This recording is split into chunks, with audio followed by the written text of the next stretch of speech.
Well, hello everyone and welcome to Thursday's edition of Reptile News. Now, I was actually quite surprised. I mean, the way things have been going, the way the news has been going, it's been crazy. It's been busy.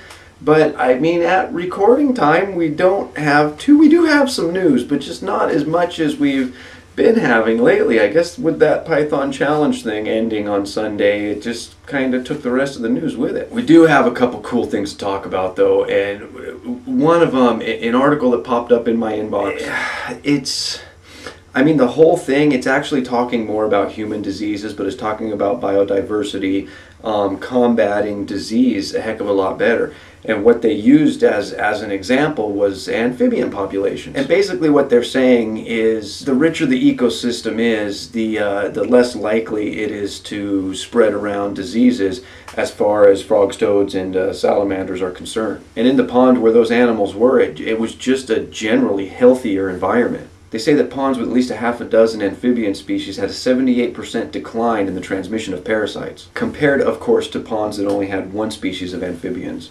Now, this study included 345 wetlands, and I guess the basics of the story is the Journal of Nature. They're talking about how a richer, more biodiverse environment can potentially combat human diseases, but we really don't care about those. They talked about amphibians, and that was awesome, and those are just some awesome numbers. And let's move on. Alright guys, this is something I'm super excited to share with you. I'm sitting down thinking yesterday, and I use husbandry software on the computer for keeping records of all of my reptiles, of feeding, breeding, weight, length, everything. And I'm having trouble with one of the software programs. I've got a couple of them actually, and I'm having trouble with one, so I go to the other one and I figure, well, let me see what I can do with this, and it's not working. I just don't like it that much.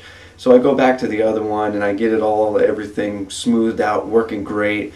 And I forgot to enter a weight, so I go back and open up the program to enter the weight, and the program's messed up again. So I started thinking, this is ridiculous. It's been several years since I've purchased any husbandry software, so I'm going to go back out on the market and I'm going to see what they have now, see what's new, and get something new, more up to date.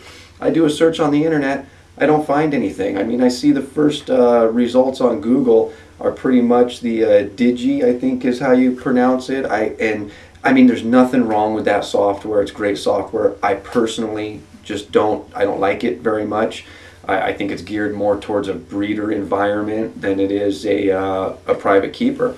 I see iHerb there, and I'm just scrolling down, and I stop, and I go, wait a minute, iHerb, and I go check this out. And, you know, it's actually, I started thinking about it. I thought this is pretty sweet, you know. I mean, one thing that I always want to promote is the hobby and community and everything, and a lot of this stuff you get a post on there is all public. I mean, it's almost like a reptile husbandry software social network sort of thing.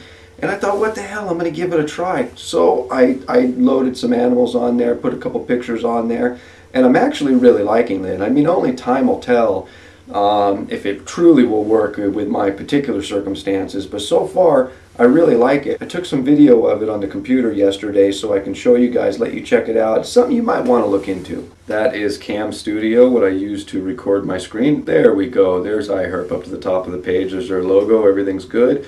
And basically what I'm doing is I'm just running through the menus here, showing everybody. There's manage my animals. There's my boa right there, Cinnamon, that you guys all know. There's Cinnamon's profile, all the options, morph tracking, photos, breeding, lineage. You got everything there. And you go back, there's a list of my animals again, and basically there's the home page. I'm just going through so you guys can kind of see, because I mean, you can't see a lot of this stuff unless you register for an account. You can see the home page and the frequently asked questions, but not a dashboard. You see all the records right there, and none have been fed yet. Obviously, I just opened the account. There's the weight record, 5.8 grams for Willie. This stuff you can't see, so now you can see it. You can kind of get an idea of what it's about. You see the little social sidebar on the right hand side there. I thought that was pretty sweet. There's Cinnamon, you see there, the second one down. Those are the latest added animals.